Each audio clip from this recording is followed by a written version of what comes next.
Fala pessoal, como é que vocês estão? Vamos falar aqui sobre a nossa cobertura de provas, falando hoje sobre as nossas dicas e apostas para o Banco de Olhos de Sorocaba, prova de 2025. Para quem não me conhece, eu me chamo Marina Pereira, eu sou médica sanitarista, eu fiz minha faculdade na Federal do Maranhão, que eu sou maranhense, e fiz minha residência em Medicina Preventiva e Social na Unicamp. Sou uma das professoras de Preventiva da Medway. Então vamos falar aqui sobre como que é a prova do Banco de Olhos de Sorocaba com relação à preventiva.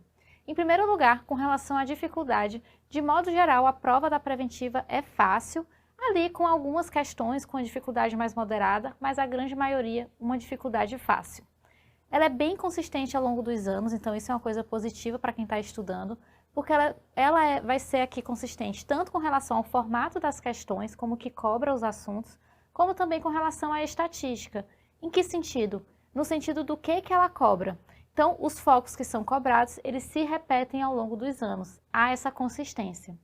Além disso, a gente tem uma prova aqui que quase não vai ter imagens, então na preventiva temos poucas imagens na prova da BOIS. E uma atenção que eu quero que vocês tenham é com relação à redação das alternativas, porque às vezes a gente encontra algumas alternativas que tem só uma palavra que faz com que aquela alternativa esteja incorreta. Então é uma prova que vocês precisam ler com atenção na preventiva, alternativa por alternativa, vendo se não tem uma palavrinha que deixa aquilo ali incorreto. Outra atenção que eu quero que vocês tenham é que aqui essa é uma prova que a base dela é o SUS. Então aqui a gente vai ter muitas questões relacionadas aos aspectos históricos e evolução do SUS, muitas questões também relacionadas à atenção primária à saúde, que é a grande base aqui do nosso Sistema Único de Saúde. Beleza, mas sobre o que eu vou falar com vocês aqui? As nossas dicas e apostas vão ser com relação às doenças crônicas não transmissíveis, e aqui vale ouvir também um pouco sobre o Pacto pela Saúde de 2006. Vou falar sobre, dentro da atenção primária à saúde, o método clínico centrado na pessoa e o projeto terapêutico singular. E vou falar também aqui sobre alguns conceitos relacionados à epidemiologia, que é um assunto que está dentro do nosso foco de epidemias, endemias e pandemias. E assim, sem mais delongas, vamos entrar então no nosso primeiro assunto aqui, que são as doenças crônicas não transmissíveis. Então, em primeiro lugar aqui, qual que é o foco quando a gente pensa aqui nesse assunto? O foco aqui das questões vai ser em controlar o fator de risco, fazer uma promoção da saúde aqui para controlar essas doenças crônicas não transmissíveis. E quando que isso caiu na prova do BOIS? Caiu em 2021 duas questões, em 2022 uma questão, em 2023 duas questões e em 2024 uma questão. Então, galera, já anotem, porque se a gente teve esse padrão aqui, muito provavelmente em 2025 a gente vai ter duas questões sobre isso. Duas questões abordando as doenças crônicas não transmissíveis e como promover saúde com relação a essas doenças crônicas. Isso dá 10% da prova, então é essencial vocês pegarem essas dicas aqui desse assunto que eu vou trazer para vocês. Aqui a gente vai ter questões bem tranquilas, né? Então isso é um ponto para vocês ficarem tranquilos também. Olhem só o que é cobrado. Sobre os guias alimentares para enfrentamentos da obesidade, aí o que eles trazem? Eles perguntam se o público-alvo são os professores do ensino fundamental, perguntam se é estimulado o consumo de ultraprocessados, perguntam se a carne é a base da alimentação. Isso daqui já mostra para vocês que o nível da prova e o nível dessas questões aqui vão ser de um nível fácil. Vamos pensar pela lógica. Se eu tenho aqui um guia alimentar para o Brasil relacionado à obesidade, por que isso seria fechado apenas para os professores do ensino fundamental? Claro que não, é para a população como um todo. Por que a gente ia estimular o consumo de ultraprocessados que sabe-se que são muito danosos à saúde da população? Não faz sentido.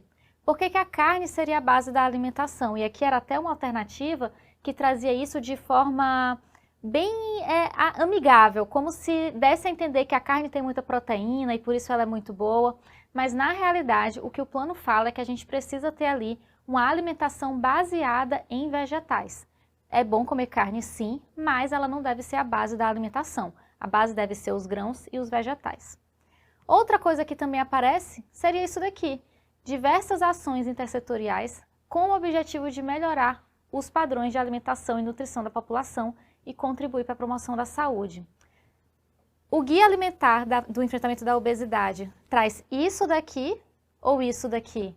Claramente, usando o nosso bom senso até, isso daqui faz muito mais sentido. Então a dica que eu dou é que vocês realmente tragam os conceitos que vocês sabem, o conhecimento que vocês sabem acerca de como que é o SUS, o quanto que ele é interdisciplinar e coloquem isso nas questões quando vocês estiverem fazendo elas na prova do Banco de Olhos de Sorocaba.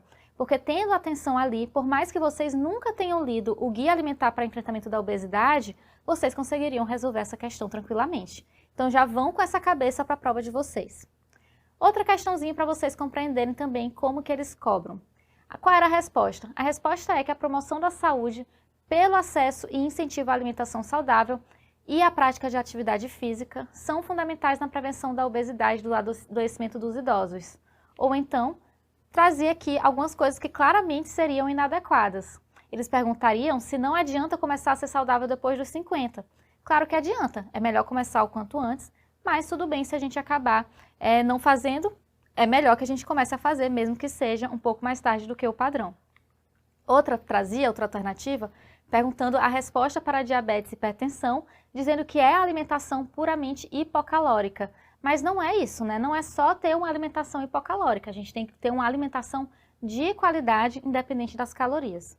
Ou devemos priorizar comprar medicamentos ao invés de promover saúde? Usando o nosso bom senso, claro que promover saúde é muito importante e deve vir ali, inclusive, antes da gente tomar medicamentos. Os medicamentos vão ser ali uma ação a ser feita caso a promoção da saúde apenas, as mudanças do estilo de vida não funcionem.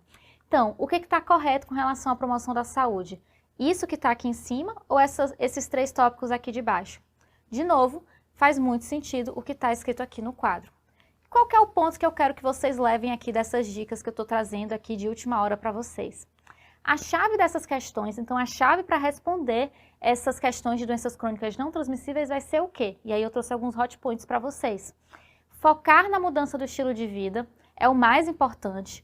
Claro que o medicamento vai ser importante para alguns casos, mas o que vai ser indispensável para todo mundo é a mudança em estilo de vida. A promoção e a prevenção de saúde deve ser feita o mais precoce possível. Claro que se a pessoa não fez, a gente vai fazer o mais precoce possível para aquela pessoa. Se ela não fez ainda, comece o quanto antes, mesmo que ela já tenha 50 anos. Não vamos valorizar medidas tardias. Vamos focar no tratamento da doença já instalada ou de suas complicações. Então, a gente só vai fazer o tratamento se realmente for necessário, porque primeiro a gente precisa fazer as mudanças no estilo de vida. E aí, com relação também, né, como falei para vocês, com relação às doenças crônicas não transmissíveis, faz sentido eu trazer um ponto extra aqui para vocês, que seria com relação ao Pacto pela Saúde. Aqui, eles trazem isso de uma forma bem tranquila, bem superficial, mas precisa saber sim do que se trata esse Pacto pela Saúde.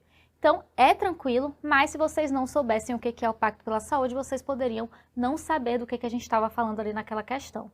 Já foi cobrada 2 vezes nos últimos 5 anos ali na prova do Banco de Olhos de Sorocaba, então é sim importante saber. Então, pessoal, o que é o Pacto pela Saúde?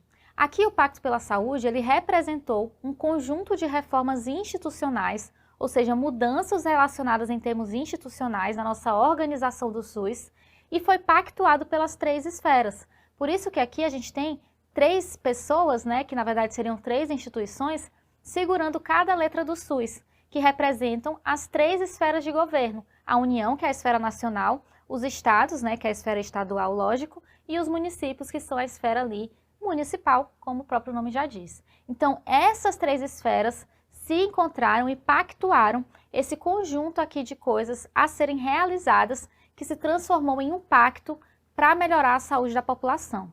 Então, qual que é o objetivo aqui? Promover inovações nos processos de gestão, visando ter mais eficiência e qualidade no Sistema Único de Saúde, qualidade na saúde. E aí, quando a gente vê o Pacto pela Saúde e o que saiu com relação a isso, o que chegou para a gente com relação a isso, a gente vai ter esse Pacto pela Saúde dividido em 3 subpactos, digamos assim. A gente vai ter o Pacto em Defesa do SUS, o Pacto pela Vida e o Pacto pela Gestão. Então, é como se a gente tivesse o Pacto pela Saúde sendo o maior, e aí a gente vai ter aqui, dentro de cada um deles, a gente vai ter essa divisão entre 3 pactos. O Pacto pela Defesa do SUS, pela Vida e pela Gestão. Vamos entender do que a gente está falando aqui. Então, começando pelo Pacto em Defesa do SUS, aqui a gente vai tentar, ao máximo, trazer essa importância do SUS para a população e fazer, inclusive, com que a população participe com relação ao SUS. Então, a gente quer instigar uma mobilização social, mostrar a saúde como um direito de cidadania, repolitizar a população, então fazer a população entender o quanto que politicamente o SUS é importante, garantir o financiamento adequado para a materialização dos princípios e diretrizes. É basicamente reforçar a importância do SUS, defender o SUS. Isso é o que o Pacto em Defesa do SUS traz. O Pacto pela Vida vai trazer aqui alguns indicadores e algumas ações a serem feitas para melhorar a saúde da população de forma mais direta. Então aqui a gente vai ter uma implementação de algumas políticas, vai ter a promoção de saúde como um todo, o fortalecimento da atenção básica, a redução da mortalidade infantil, né, como falei para vocês, vai ter alguns indicadores relacionados aqui que a gente quer melhorar e como queremos também reduzir a mortalidade do câncer de colo de útero e mama, além de ter essa ênfase aqui em algumas doenças emergentes e endemias, né, como a dengue, a hanseníase, a TB, a malária e a influenza. Doenças que são endêmicas, estão frequentes na população e são essenciais de a gente ter um olhar crítico com relação a elas. Para finalizar o Pacto pela Gestão, que, como o próprio nome já diz, a gente vai olhar para a gestão do SUS. Então aqui a gente vai entender qual que é a responsabilidade sanitária de cada esfera de governo, né, de novo, municípios, estados e União. E a gente também vai estabelecer as diretrizes de gestão. Aqui a gente vai ter uma ênfase em todos esses aspectos aqui, na descentralização do SUS, na regionalização, no financiamento, né, como que a gente está trazendo dinheiro para o SUS, programação pactuada integrada, a regulação, a participação em controle social, o planejamento do SUS, a gestão do trabalho e, claro, a educação em saúde. Então nós estamos olhando para um reforço do quanto que o SUS é importante, para a população e como que a saúde dela está, vamos melhorar a saúde da população, melhorando indicadores e fazendo políticas importantes, e vamos olhar também para a gestão do SUS e melhorar essa gestão do SUS. Agora, com isso em mente, vamos compreender aqui uma questão de 2022 aqui, que a gente trouxe sobre o Pacto pela Saúde, que foi trazida pela BOIS em 2022. Então vamos lá. Em relação ao Pacto pela Saúde, é correto afirmar e vamos discutir cada uma das alternativas. A alternativa A fala que a principal crítica ao Pacto pela Saúde é a ausência de uma proposição que vise a criação de espaços permanentes de pactuação e cogestão solidária e cooperativa por meio de um colegiado de gestão regional.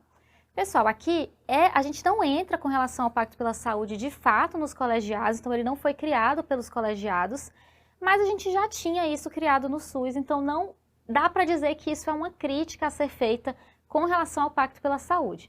Tem esse ponto e, ao mesmo tempo, a gente tem também ali na parte da defesa do SUS a importância sendo trazida, a importância da mobilização social.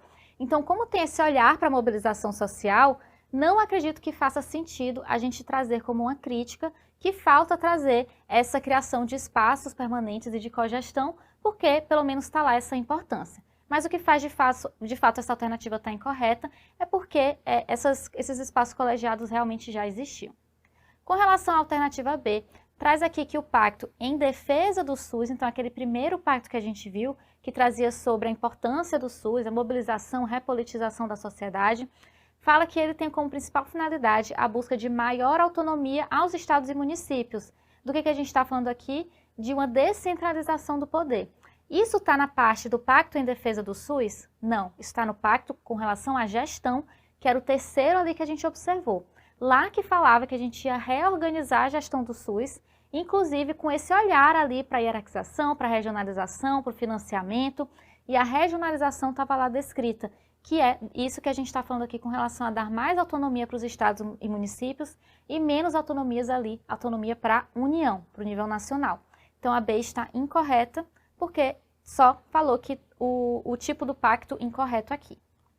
Letra C trazia aqui que ela busca solidariedade na gestão, avança na regionalização e na descentralização do SUS, vimos isso lá no Pacto pela Gestão, quando o objetivo é uma diversidade operativa que respeita as peculiaridades de cada região. Tudo isso aqui está ali dentro de tudo que a gente falou com relação ao Pacto pela Gestão do SUS. Quando ele traz aqueles conceitos, né, como falei a regionalização, como falei também a descentralização, tudo isso aqui está incutido em entender que a gente tem que olhar para essas diferenças ali com relação a cada uma das localidades. Senão, a gente não precisaria regionalizar. Regionalizar é olhar para o território, é dividir em regiões, entender que existem particularidades em cada uma dessas localidades. Então, a nossa alternativa C aqui acabava sendo a mais correta. E com relação a D, aqui a gente trazia que o Pacto pela Saúde não muda radicalmente a forma de pactuação do SUS, pois não rompe os pactos realizados por meio das normas operacionais que visavam a operacionalização do sistema, e isso constitui uma grande desvantagem desse sistema. Mas como a gente viu lá no Pacto pela Gestão, a ideia aqui do Pacto pela Saúde era justamente trazer mudanças com relação à organização do SUS, fazendo com que a alternativa D esteja incorreta. Entrando na alternativa E, a gente tem aqui que o Pacto pela Saúde trouxe grandes mudanças na estrutura de funcionamento da rede de assistência do SUS, mas mantém componentes já existentes como o processo de habilitação para estados e municípios.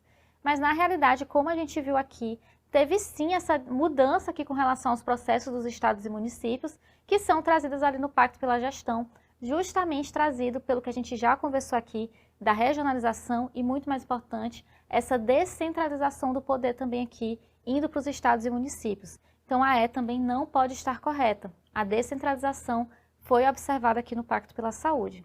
De fato, a gente ficava aqui com a alternativa C, sendo a nossa alternativa mais correta para essa questão. E agora vamos para o nosso segundo tópico aqui, que é com relação à atenção primária à saúde. E aqui eu preciso explicar para vocês sobre o método clínico centrado na pessoa e sobre o PTS, que é o Projeto Terapêutico Singular. Aqui vocês têm que conhecer essas ferramentas e a ideia aqui na prova do Banco de Olhos de Sorocaba é entender de forma conceitual e como que elas vão ser utilizadas ali no nosso dia a dia, como médico de família ou em outras localidades. Então são duas ferramentas, o método clínico centrado na pessoa e o PTS. Vamos começando então pelo PTS. E aqui o PTS, como o próprio nome já diz, ele é um projeto ou plano, né, que ele também pode ser chamado de plano terapêutico singular. Então aqui vai ser um projeto estruturado para atender a um caso que é mais complexo. Como que isso vai funcionar na prática? Algum membro da unidade básica de saúde, né, e é qualquer membro, pode ser, por exemplo, enfermeiro, pode ser o médico, pode ser o agente comunitário de saúde, qualquer membro da UBS vai identificar uma situação complexa. Não necessariamente a situação de uma pessoa só, pode ser a situação de uma família, pode ser a situação até mesmo de uma comunidade. Ele identificou essa situação complexa e aí ele vai trazer uma discussão coletiva com a equipe ali, que é a equipe interdisciplinar, com apoio matricial também, se for necessário. Então ele traz para a gente discutir isso com a equipe, para depois a gente trazer um planejamento estruturado, então com início, meio e fim, com coisas a serem feitas, metas inclusive, e singularizado porque ele é específico para aquela pessoa ou para aquelas pessoas que a gente está olhando, para aquele usuário, para aquela família, para aquela comunidade. A ideia do PTS, que vocês têm que ter muito em mente, é que apesar disso surgir com relação à unidade básica de saúde, apesar de ter surgido da UBS, aqui a ideia é dar a maior quantidade de autonomia para a pessoa. A ideia aqui é escutar e fazer com que a pessoa, o usuário, ele consiga mudar aquela situação. Aqui a gente vai ter que lembrar então que toda pessoa tem um grande poder de mudar a sua relação com a vida e com a própria doença. A gente está ali para ajudar a organizar essa ideia do plano ou do projeto terapêutico singular, mas aqui a gente sempre tem que estar atento à autonomia do indivíduo e também para ele dizer o que ele quer que seja feito. Às vezes a gente tem uma ideia do que fazer e na nossa cabeça vai super funcionar, mas a gente tem que levar essa ideia para conversar com o usuário, que é o indivíduo do projeto terapêutico singular, para ver o que ele acha. Porque se ele não quiser que seja feito, a gente precisa realmente conversar ali e chegar em um comum acordo. Então, o que vocês têm que saber do PTS? Vocês têm que saber que ele é dividido em 4 fases, começando pela fase 1, que é o diagnóstico. Nessa fase, então, a gente vai fazer uma avaliação orgânica do paciente, a gente vai fazer uma avaliação psicológica e vai fazer uma avaliação social. A gente quer entender o que está acontecendo com aquele caso, por que aquele caso é complexo e quais são todos os problemas relacionados ali. Eu preciso identificar quais são os riscos e vulnerabilidades, eu preciso ter um entendimento do sujeito de maneira ampla, incluindo seus desejos e seus interesses também. Lembrem-se, a gente precisa entender o que o paciente quer e não ficar só nos achismos. Depois que a gente já tem então essa definição do que é o problema, a gente vai passar para o passo 2, que é definir metas. Eu já sei qual é o problema, agora eu sei o que a gente pode fazer e aí eu tenho que definir essas metas aqui, fazendo propostas de curto prazo, médio prazo e longo prazo.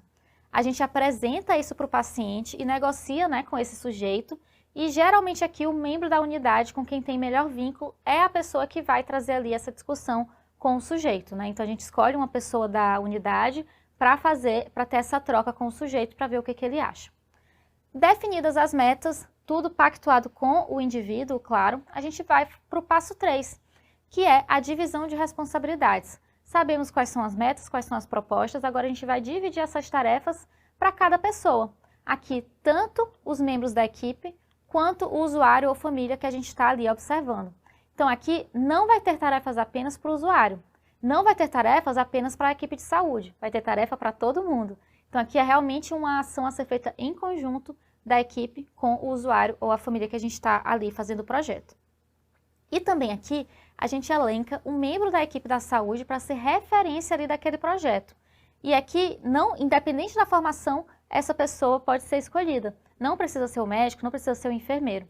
Geralmente aqui vai ser a pessoa que trouxe o caso, né, que é a pessoa que está mais a par daquele caso, ou mesmo a pessoa que mais tem contato com o usuário. Então, essa pessoa geralmente vai ser escolhida para ser a referência daquele plano terapêutico singular. É essa pessoa que vai avaliar se está tudo acontecendo bem, se está todo mundo fazendo o que tem que fazer. E vai chamar para o passo 4, que é a reavaliação. Então, aqui a gente vai ter uma discussão da evolução, para a gente compreender se há necessidade de correção do plano, rever alguma meta, entender o que deu certo e o que não deu certo. E assim a gente acaba o plano terapêutico singular, torcendo para ter dado algum resultado e a gente ter conseguido mudar, trazer alguma mudança para aquele caso complexo que a gente atendeu ali na unidade. Não é algo que só pode ser feito na unidade básica de saúde, qualquer nível ali da atenção pode fazer também, inclusive o PTS é muito utilizado ali na rede de saúde mental, nos CAPs também, então é uma coisa muito usada nos CAPs, muito usada na atenção primária à saúde, mas que pode ser feita para qualquer um dos níveis de atenção e para qualquer uma das localidades, beleza? E agora a gente vai para o MCCP, o método clínico centrado na pessoa. Vamos entender uma base aqui do que a gente precisa saber. Aqui no método clínico centrado na pessoa, a grande ideia é que aqui a gente vai fazer um envolvimento do médico com a pessoa e não com a doença que aquele paciente tem. A gente precisa entender quem é aquele paciente que a gente está atendendo, entendendo quais são as questões sociais, as questões psicológicas, não focando apenas na doença. Nós médicos temos um costume que vem da nossa formação de olhar muito para as queixas orgânicas e esquecer dessas outras queixas. Então, o método clínico centrado na pessoa, como o próprio nome já diz, vai centrar na pessoa e não na doença. Aqui, médico e paciente vão aprender sobre o problema de saúde que aquela pessoa tem e vão refletir sobre as repercussões que aquilo traz para a pessoa, as relações e a determinação no processo de cuidado que a gente tem para aquela pessoa. Sempre olhando para o todo e não apenas para as queixas orgânicas, não só para a doença. Aqui a gente vai ter vários componentes no método clínico centrado na pessoa. Diferente do PTS, aqui não significa que a gente vai fazer um depois do outro, não é um passo a passo. Aqui a gente vai olhar para cada um deles separadamente para manter a didática para vocês, mas na prática é tudo feito ao mesmo tempo. Começando então pelo componente 1, que vocês têm que saber, inclusive, o que é o 1, 2, o 3 e o 4, apesar de não ser uma ordem. O componente 1 é o explorando a saúde, a doença e a experiência da doença. Então aqui é basicamente o que eu expliquei para vocês. A gente não vai olhar só para a doença, a gente vai olhar para a saúde do paciente, então vamos olhar para ele para além da doença que ele tem, se é que ele tem alguma doença. Vamos olhar para a doença em si, está aqui também, vamos olhar para a doença e vamos olhar também para uma outra coisa, a experiência que esse paciente tem com a doença. Tem muita gente que chega, tá gripado e chega no trabalho e alguém fala, nossa, você está doente? A pessoa fala, não estou doente não, estou só com a gripe. Poxa, a gripe é doença, mas a experiência da doença que uma pessoa pode ter pode ser diferente da experiência que outra pessoa vai ter, tendo a mesma doença, a mesma sintomatologia. Algumas pessoas sofrem super quando tem uma dor de cabeça, outras já vão lá, conseguem fazer alguma coisa. A experiência da doença é especial, ela é única. A gente tem que colher essas percepções e experiências que, como falei, são pessoais e são únicas de cada pessoa. Vamos fazer o atendimento clínico mesmo para entender de fato qual é aquela doença, mas vamos também dimensionar a experiência que aquela pessoa tem com a doença, usando o que a gente chama de CIF, em que cada letra significa uma coisa. S de sentimento, os sentimentos da pessoa, ideias, efeitos na funcionalidade, então os efeitos que aquela doença traz para a funcionalidade da pessoa, se deixa ela menos funcional, por exemplo, nas atividades, e as expectativas que ela tem com relação à doença. Ela tem uma expectativa de que vai morrer daqui a tanto tempo, tem uma expectativa de que ela vai ser curada. Temos que entender isso para a gente saber como manejar a conversa com aquela pessoa. E aí a gente vai para o componente 2, que é entender a pessoa como um todo. Então aqui a gente vai entender todos os contextos, o biológico, o psicológico e o pessoal. Vamos entender dessa pessoa qual a sua história de vida, quais são as questões pessoais que ela tem. Vamos entender com relação ao contexto próximo dela, como que é a família dela, como que é o trabalho, qual apoio social ela tem.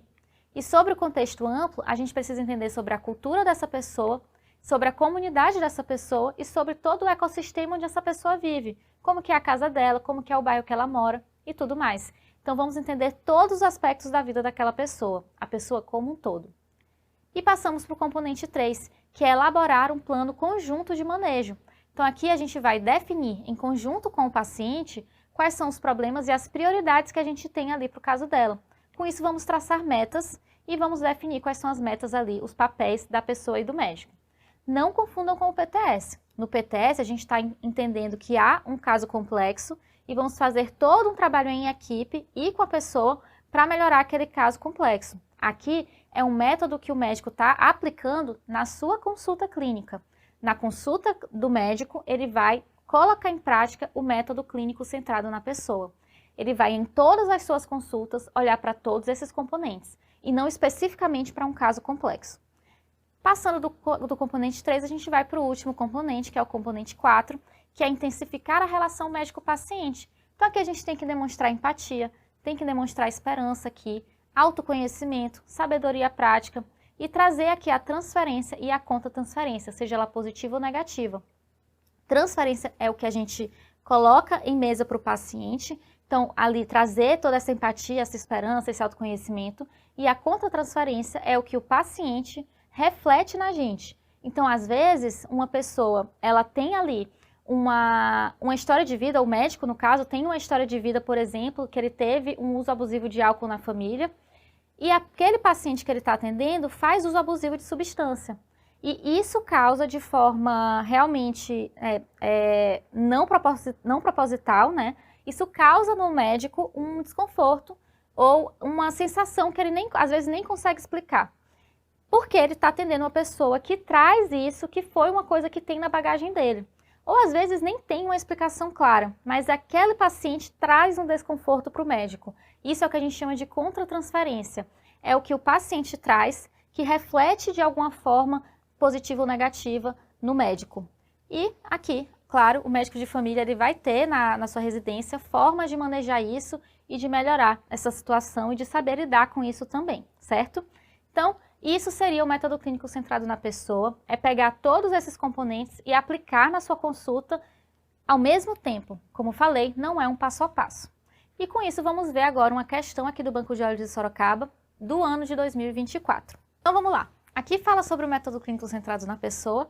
Basicamente eles trazem aqui uma explicação breve sobre o que é o método clínico centrado na pessoa, fala aqui que facilita a abordagem integral. Isso aqui, para quem nunca viu o que é o MCCP, isso poderia ajudar. Então, é uma coisa até que o Boss traz aqui para ajudar vocês até na hora da prova.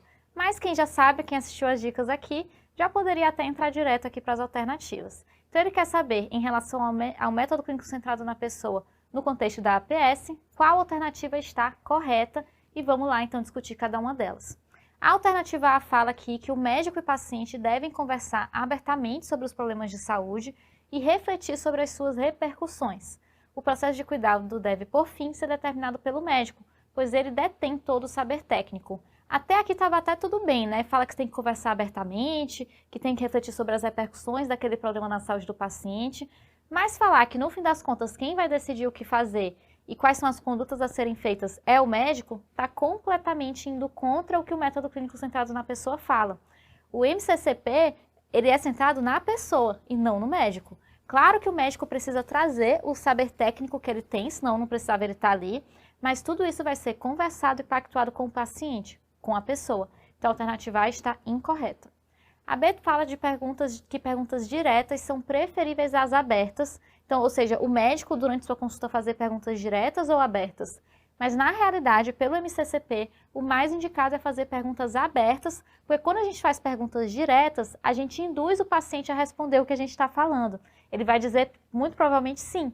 Quando se a gente fizer uma pergunta aberta, ele vai elaborar e trazer ali de fato, do seu pensamento, qual é a resposta para aquela pergunta. Então aqui já está incorreto de cara, né, que fala que é melhor a direta, mas vamos continuar. Considerando que cada pessoa é única, é importante buscar empatia, por isso deve-se evitar tocar em assuntos sensíveis e difíceis para o paciente.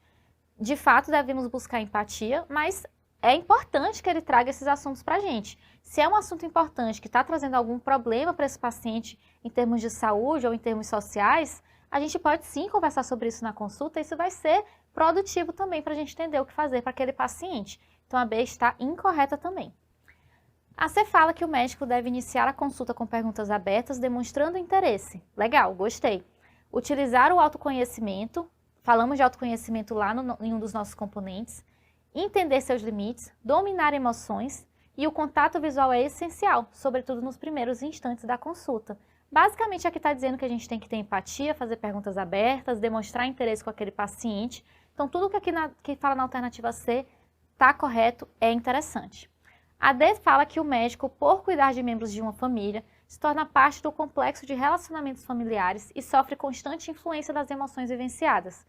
Isso que ele fala não está de todo errado. De fato, quando a gente está atendendo vários participantes da família, a gente acaba sabendo muito sobre o contexto daquela família.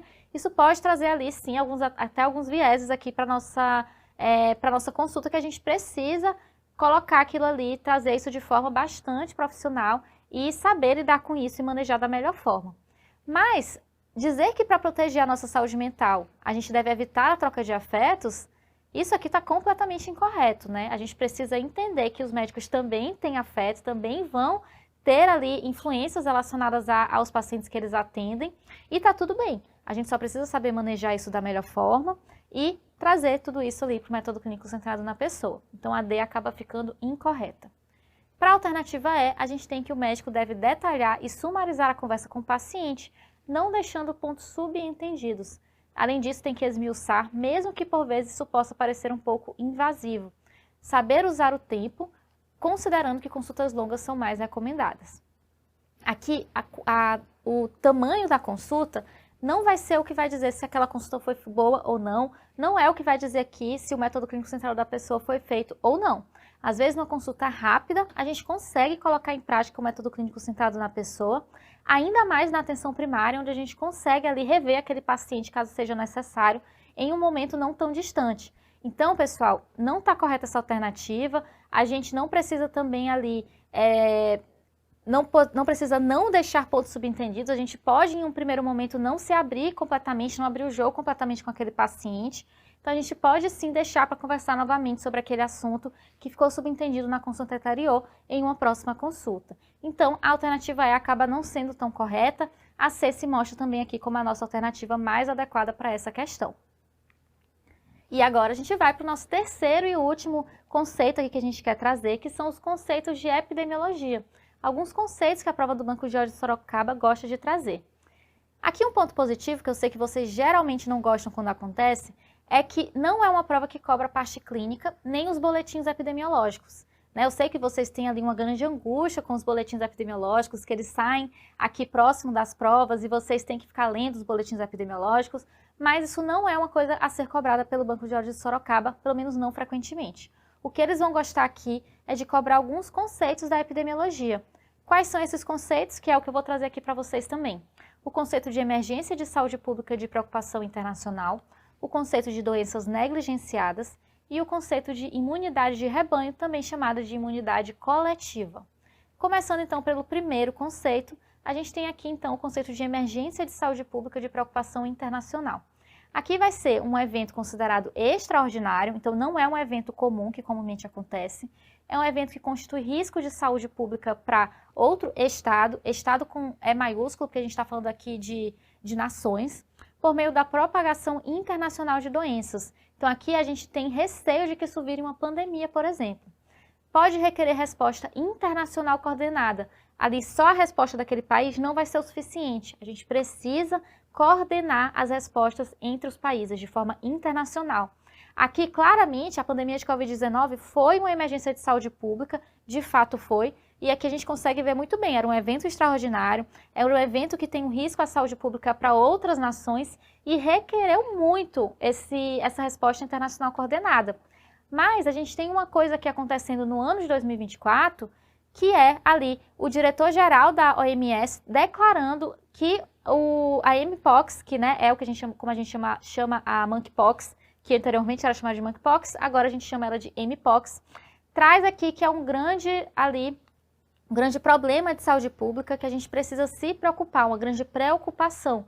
Então aqui é uma emergência de saúde pública, isso aconteceu em agosto, essa notícia é de agosto de 2024, então pode aparecer nas provas de vocês, porque temos aqui essa novidade com relação ao Mpox.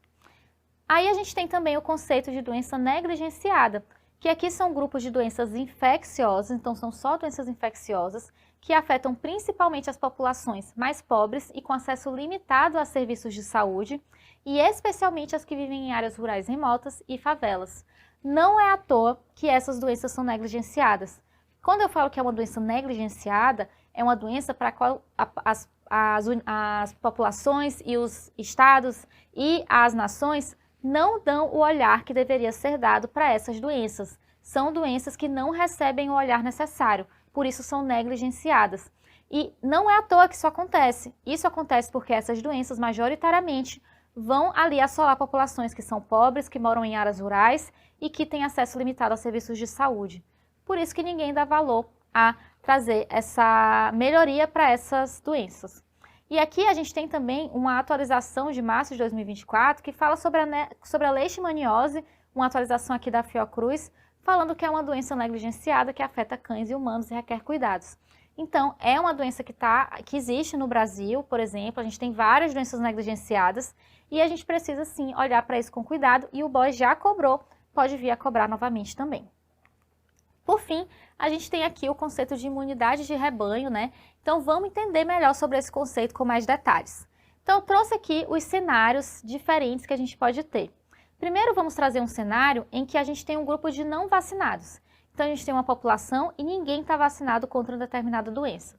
Então a gente tem uma doença infecciosa nesse grupo, nova, né, nesse grupo de pessoas que não são vacinadas, e isso vai gerar muitas pessoas infectadas, porque a gente tem uma resposta imunológica pobre naquela população. Se é uma doença nova, a população não foi exposta àquela doença e ela também não estava vacinada. Eles não têm resposta imunológica. Aqui a gente vai ter, então, uma grande vulnerabilidade de alguns grupos, como os idosos, que têm ali, de modo geral, uma imunidade menor, as crianças também e imunodeprimidos de modo geral também. Então, trouxe aqui esse esquema para vocês compreenderem. Então, a gente tem aqui um grupo de não vacinados, né? Então, aqui eu tenho uma legenda, então todo mundo aqui, todas essas pessoas, são pessoas que não têm a vacina, então não tem essa imunização, não tem essa imunidade. E aí, quando a gente tem uma doença, isso aqui que vai acontecer.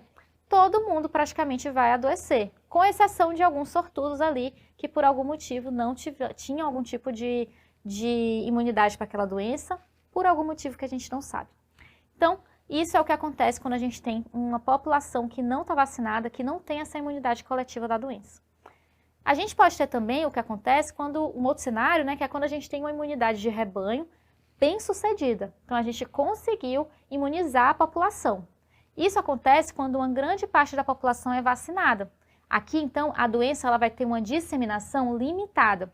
Por quê? Porque esse grupo de pessoas vacinadas que têm a imunidade vão proteger aqueles que não podem receber a vacina ou aqueles que receberam, mas não produziram resposta vacinal. Então aqui, por mais que eu seja a pessoa que está vacinada, se eu tenho um número grande de pessoas vacinadas também ao nosso redor, as pessoas que não estão vacinadas vão estar protegidas também. Por isso que a gente chama de imunidade coletiva. Apesar de indivíduos terem tomado a vacina, pessoas que não tomaram também vão estar protegidas. Então isso é uma forma excelente para doenças de transmissão interpessoal, para conter essas doenças de transmissão interpessoal. Porque se passa de pessoa a pessoa, eu que estou vacinada não vou passar para a pessoa que está aqui do meu lado e não está vacinada. E uma coisa que as bancas já cobraram é com relação à DT, que é a vacina da difteria e tétano. Ela acaba que não consegue trazer essa imunidade de rebanho, porque aqui a proteção ela vai ser feita contra as toxinas, né? Então eu que estou vacinada, estou protegida contra a toxina, mas eu não estou protegida ali da bactéria propriamente dita. Sem contar que no tétano, né, quando a gente vê a história natural dessa doença, a forma como essa doença é adquirida, a gente vai ter pouca transmissão ali interpessoal. Então, de fato, aqui o tétano, a DT, ela não vai trazer essa imunidade de rebanho. Por que eu estou trazendo isso? Para vocês entenderem que nem toda doença vai ser possível a gente trazer a vacina para uma imunidade coletiva.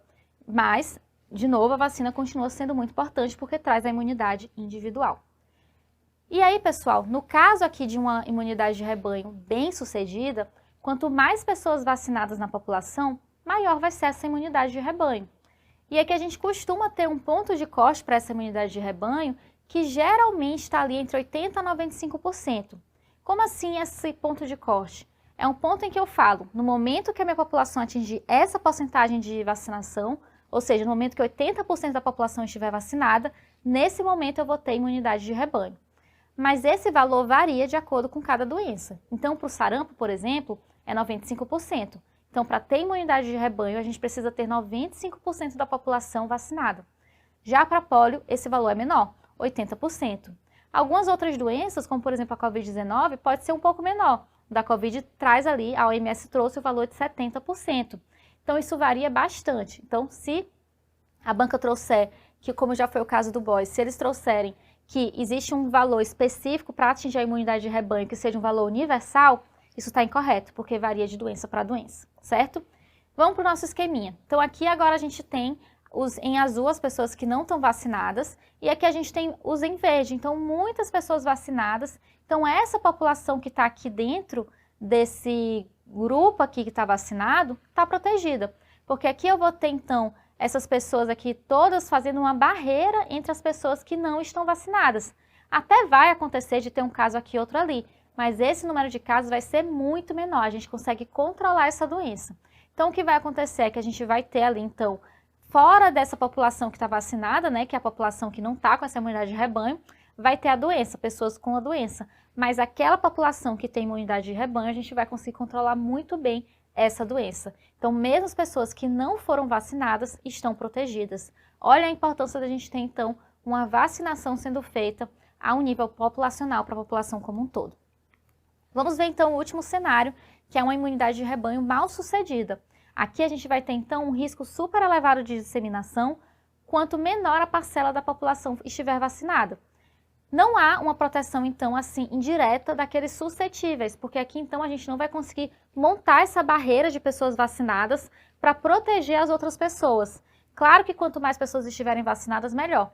Mas se a gente não adquirir essa imunidade de rebanho, a gente não vai conseguir realmente proteger essas pessoas que não puderam ser vacinadas ou que vacinaram e não tiveram ali resposta imunológica. O que vai acontecer, então, aqui? Então, eu tenho até uma proporção legal de pessoas vacinadas, mas não é o suficiente. Essas pessoas que não puderam ser vacinadas, que estão aqui no meio, não vão ter tido a proteção que elas precisavam ter. Então, a gente vai continuar tendo uma grande quantidade de pessoas que vão adquirir a doença. Tem ali alguns sortudos, né, que estavam muito mais próximos de pessoas com a vacina, que conseguiram não pegar a doença, porém a gente tem um número bem elevado de pessoas, então a gente não está conseguindo conter essa doença da forma adequada. Beleza? E vamos agora ver uma questão aqui do Banco de Olhos de Sorocaba de 2023, que traz esse conceito da imunidade coletiva, que, como falei aqui, também é chamada de imunidade de rebanho.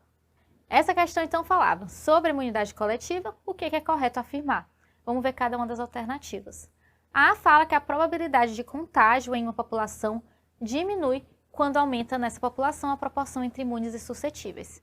Então, se a gente está tendo um aumento nessa proporção entre imunes e suscetíveis, eles estão me falando que a gente está tendo um número maior de pessoas imunes, pessoas com imunidade, e um número menor de pessoas suscetíveis. É a proporção entre imunes e suscetíveis. Então, imagine que eu estou fazendo aqui uma fração, imunes, suscetíveis. Se aumenta essa proporção, o meu numerador vai estar mais elevado. Então, o número de pessoas imunes está maior. É justamente o que eu preciso para a gente ter ali a imunidade coletiva. Então, a probabilidade de contágio vai diminuir se isso acontecer, se o meu número de imunes aumentar? Sim, vai acontecer. A gente diminui o contágio porque a gente está chegando ali mais próximo possível da imunidade coletiva. Então, a A já se torna aqui nossa alternativa correta.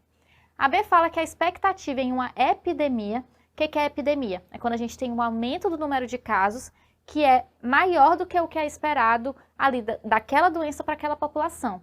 Então, a gente tem o padrão normal daquela doença na população e a gente está tendo um número de casos acima desse padrão normal. Então, aqui a gente tem uma epidemia. Então, qual que é a expectativa em uma epidemia? Ele fala que se obtenha uma imunidade coletiva de modo natural, ou seja, a pessoa adquire a doença, com a doença ela pega imunidade, com isso a gente adquire ali uma imunidade coletiva. Mas, pessoal, aqui a expectativa que a gente tenha é que as pessoas não precisem pegar a doença para adquirir a imunidade. O ideal é que a gente consiga evitar com que a pessoa pegue essa doença para poder controlar essa epidemia. Então, o que a gente vai fazer aqui é a vacina, que é uma forma artificial, né, não natural de conseguir a imunização, mas uma forma segura, mais segura do que adquirir a doença. Então, a expectativa não é que a gente obtenha essa imunidade coletiva de modo natural. O que a gente vai querer fazer aqui é ou controlar essa doença ou controlar da forma mais eficiente possível, que é o uso da vacina. Então, a B está incorreta. A C fala que a vacinação rápida em uma epidemia atrapalha a obtenção de imunidade coletiva. Está incorreta, pessoal. O que a gente quer é que o mais rápido possível as pessoas tenham imunidade. Se o mais rápido possível eu consigo atingir essa imunidade coletiva, que nada mais é do que a população quase toda estar imune, o mais rápido a se fazer é fazer a vacinação. Então, fazendo a vacinação de forma rápida, mais rápido eu vou conseguir a imunidade coletiva. Isso é bom, então. A D fala que o fato de haver pessoas imunes à doença, sem que seja decorrente nem da infecção, nem da vacinação, impede a imunidade coletiva. Se tem uma pessoa que, por algum acaso aí do destino, está imune a uma doença, mesmo sem ter tomado a vacina, mesmo sem ter pego a doença, poxa, ótimo, essa pessoa vai ajudar a gente a adquirir a imunidade coletiva. Isso não é um problema. Então, não, isso não vai acontecer, isso não vai fazer com que a gente tenha um impedimento para a imunidade coletiva, na verdade vai ajudar.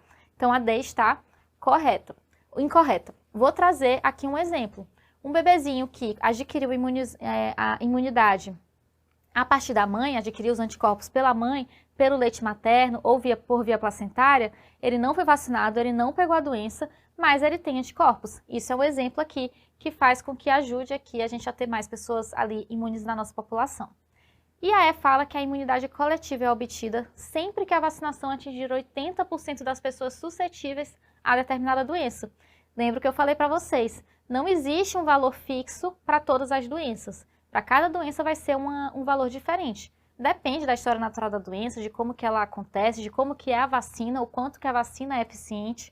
Tudo vai depender de um mundo de outras coisas.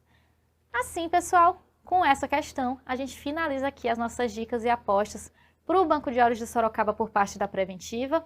Estamos juntos até o final e muito boa prova lá quando vocês forem fazer ela. E a gente se vê nas outras ações da nossa cobertura de provas. Até mais!